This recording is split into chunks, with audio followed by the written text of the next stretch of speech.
Hey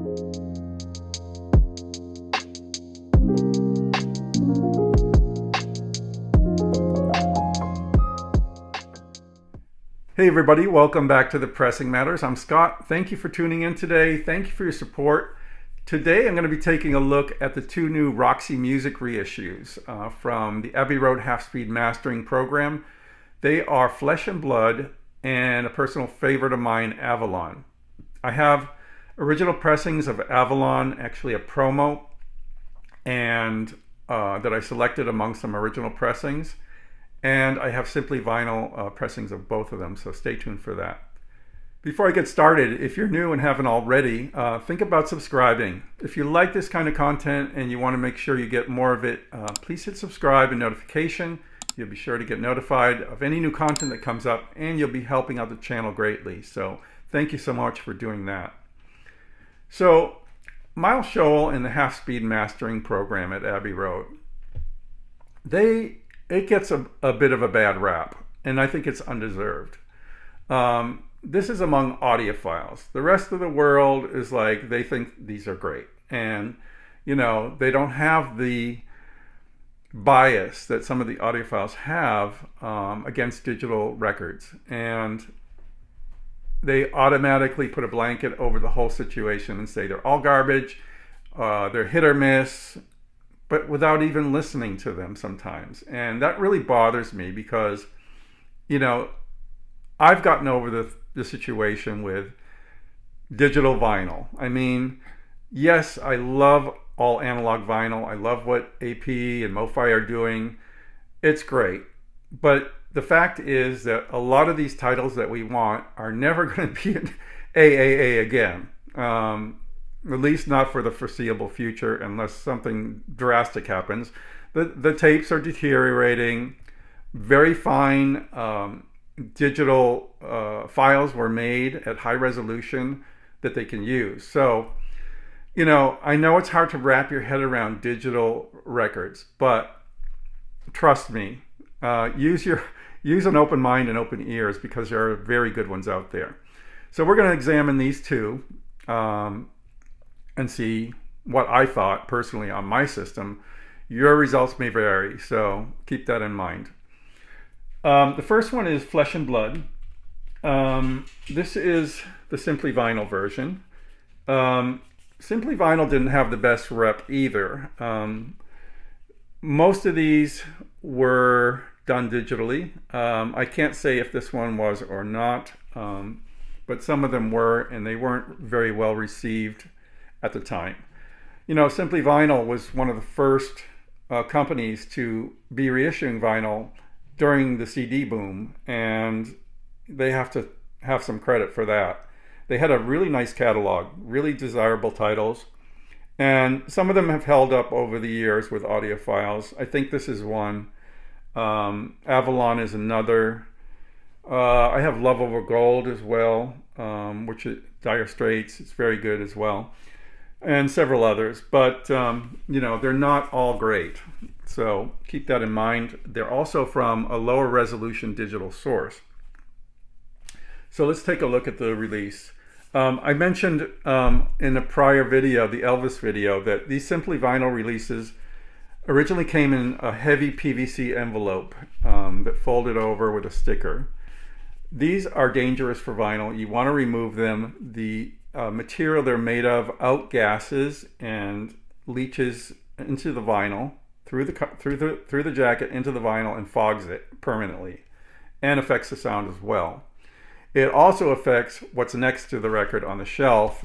If you have the PVC on this record, say, and you have the other records on the side, it's going to affect the other records as well. Not a good situation.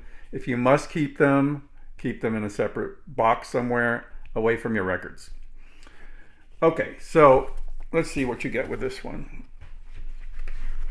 You don't get an original label, but you get a very good pressing, UK pressing. You get a polyline sleeve, and the artwork varies a bit from the new one, quite a bit. You see I always thought that this was the way it should look, but I'm thinking more it's this way. This looks more accurate. This is kind of a fantasy, but heavily red image. So, you know, look at the backgrounds. They're so different. One's green, one's kind of brown, red. I don't have an original US pressing on hand, so I can't verify that. Also, this is pretty pixelated. The new one looks better, just for reference. Sound-wise, now let me show you how the new one looks. Excuse me. So it says here, I'll enlarge this for you. 180 gram heavyweight vinyl, remastered and cut half speed from the original 1/4-inch tapes at Abbey Road Studios, London. Okay, so in the world of vague hype stickers, this one takes the cake.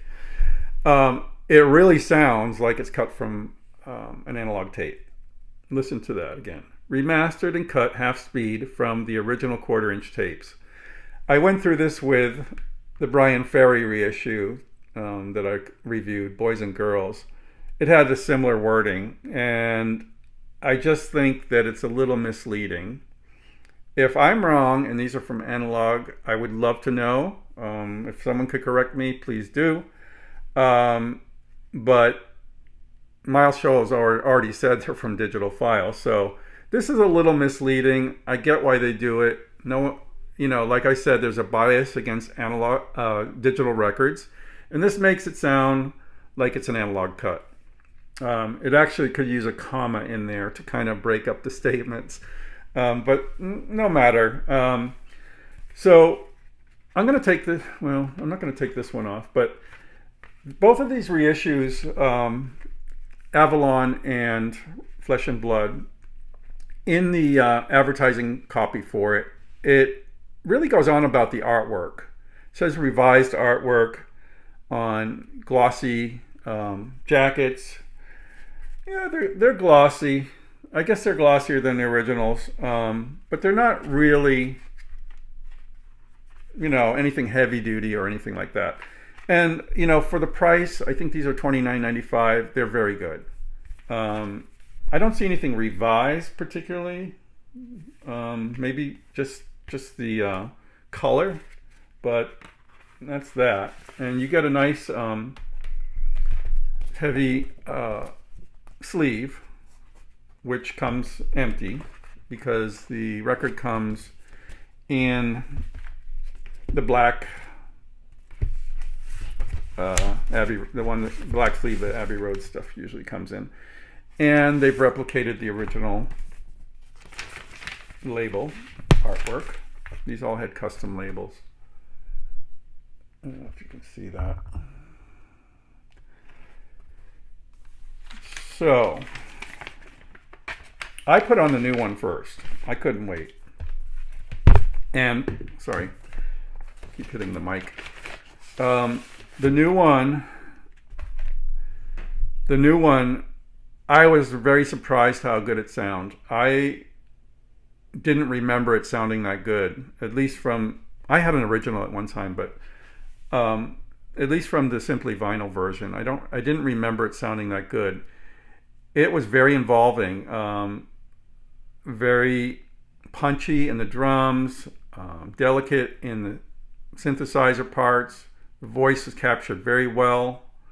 The recording overall is very, very good. Not quite up to the level of Avalon. A couple of cuts had, well, the vocals weren't recorded as well. Let me go through the cuts. Midnight Hour sounded great.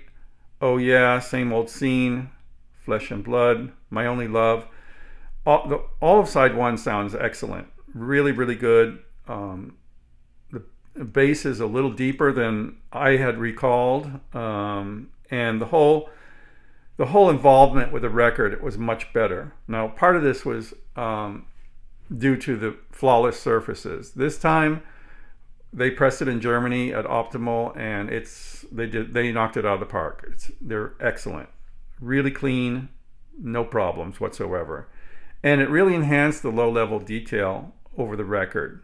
Side 2 is the only one where I found the sound was a little lacking, but it's not the mastering, it's the original tape.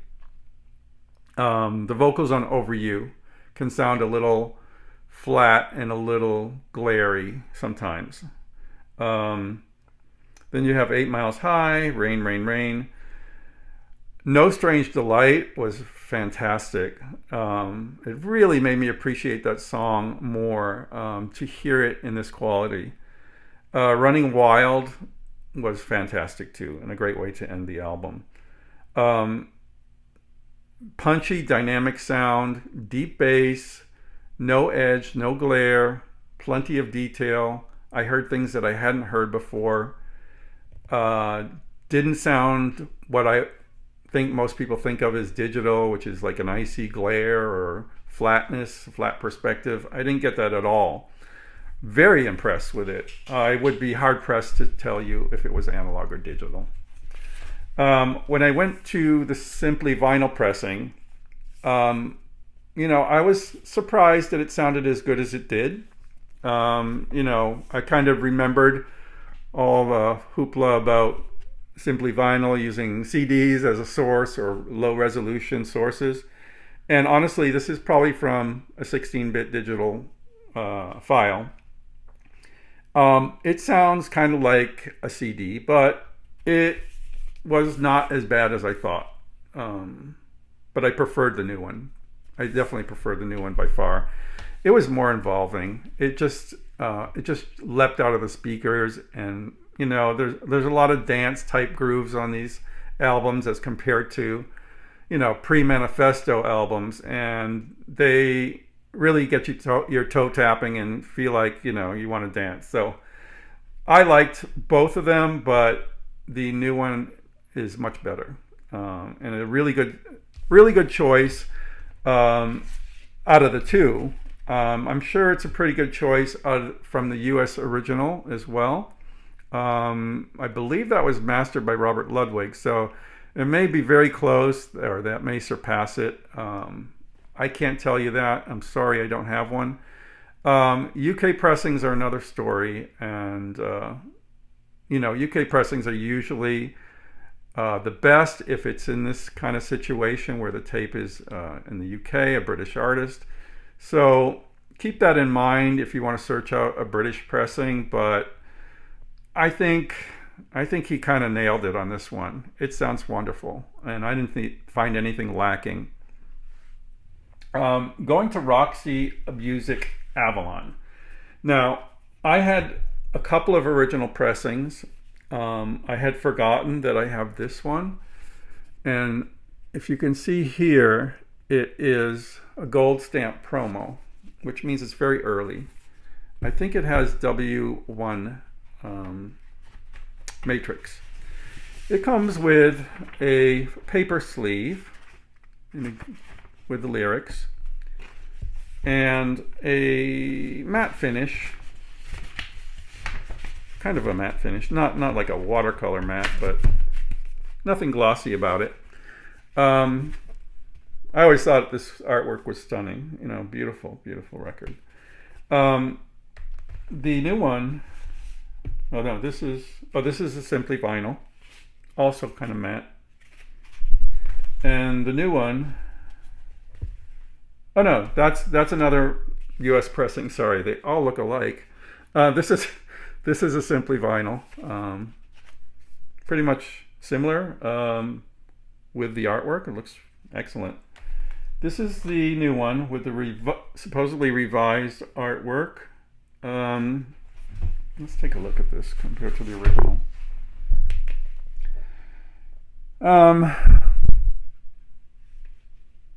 It's pretty much the same. It does have a gloss finish. And let me see the back.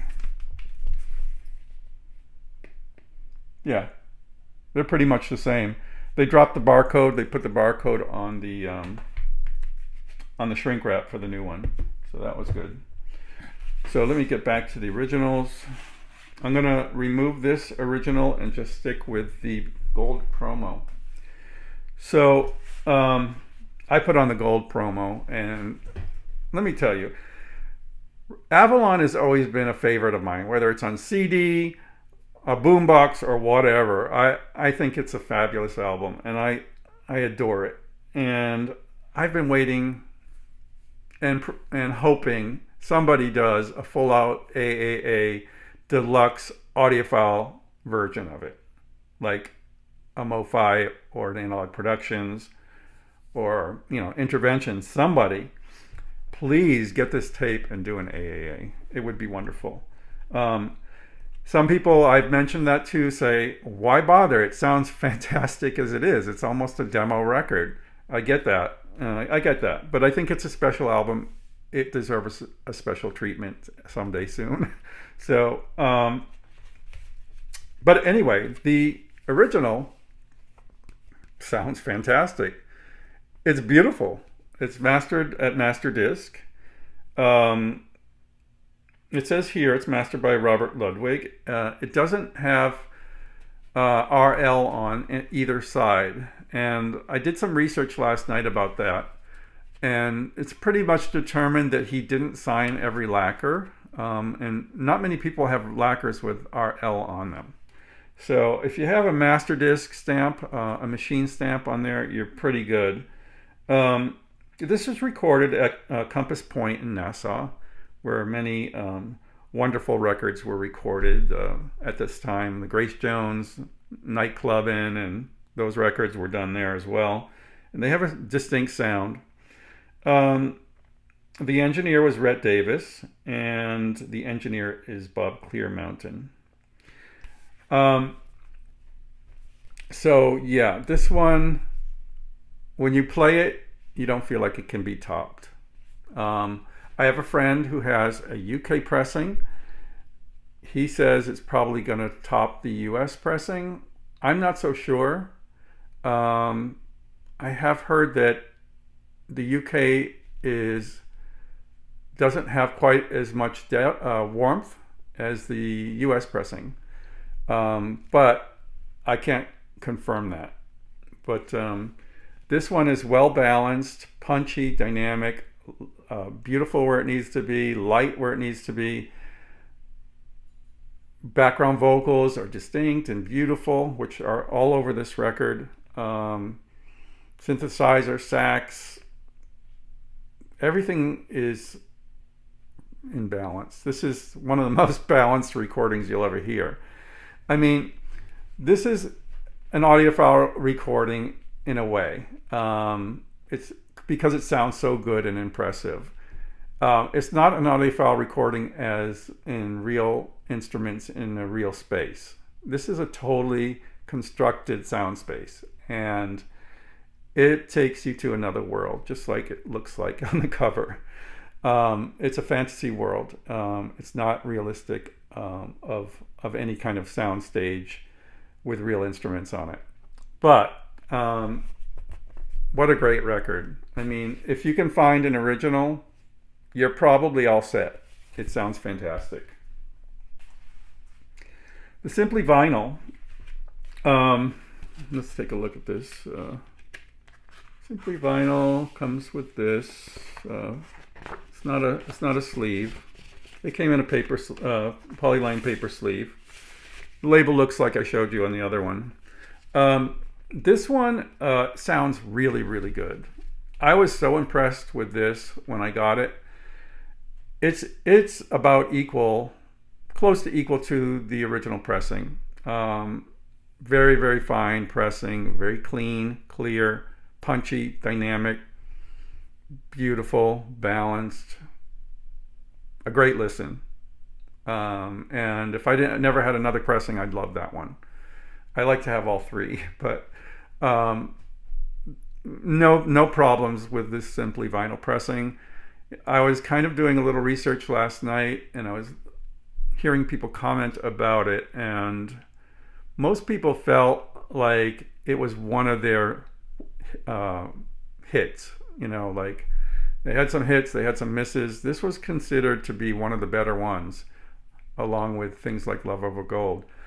But you know, if you have that one, you might be all set too. It sounds really good. Until an audiophile AAA comes around, you may be set with that one. If you don't have a copy of Avalon, would the new one be a good choice? Absolutely. Absolutely. I played all of these. I mean, I've heard the album like 12 times now in the recent days. The new one, in addition to the glossy jacket and the black paper-lined sleeve, has a very nice card sleeve, which they don't use but include, which is beautiful. It also has a gorgeous original label. Let me show you that.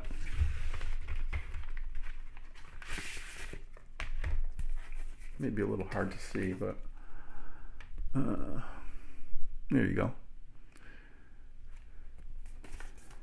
Very elegant, just like the record. Pressing was perfect, just perfect.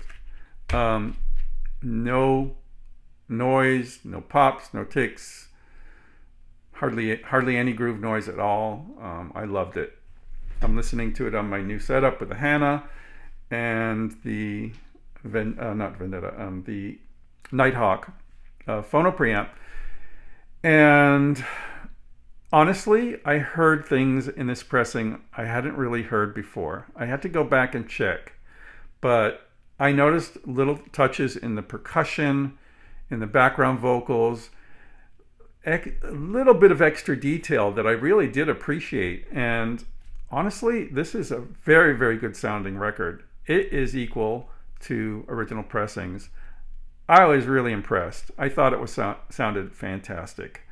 All the attributes of this record are there. You know, the dreamy soundscape, the wide soundstage, the enveloping atmosphere, the beautiful clear voice on Bryan Ferry. The synthesizer just floats in the soundstage. It's just,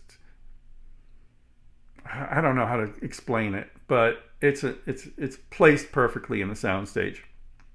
When the sax comes in, it's recorded very well. The whole thing is like a dreamscape, you know, and the writing is without question. It's beautiful. The production is gorgeous. Rhett Davis did a fabulous job with the engineering.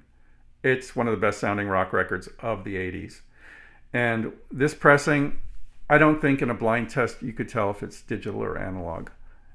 I think he did a marvelous job on this. Really, really good. And I would be perfectly content with this one too. It sounds great. I really can't. I would really question if someone said that it sounded like trash or whatever, because it doesn't. It doesn't. You know, and it doesn't even reveal its digital origin. You really can't tell. So, you know, $29.99, you get a gorgeous cover, gorgeous presentation, fabulous sound, and you get to check out for yourself what Miles is doing at Abbey Road. And your perception might be changed when you hear this one. So take a listen. Let me know what you think. If you want to order the records, they are available from Amazon. I have links in the description box below. As always, when you use links here, they help the channel. But I promise you, this is not a biased review. I truly do think these are wonderful and a great bargain for $29.95. I think they're great. So, till next time, I'm Scott for the Pressing Matters. Have a great day.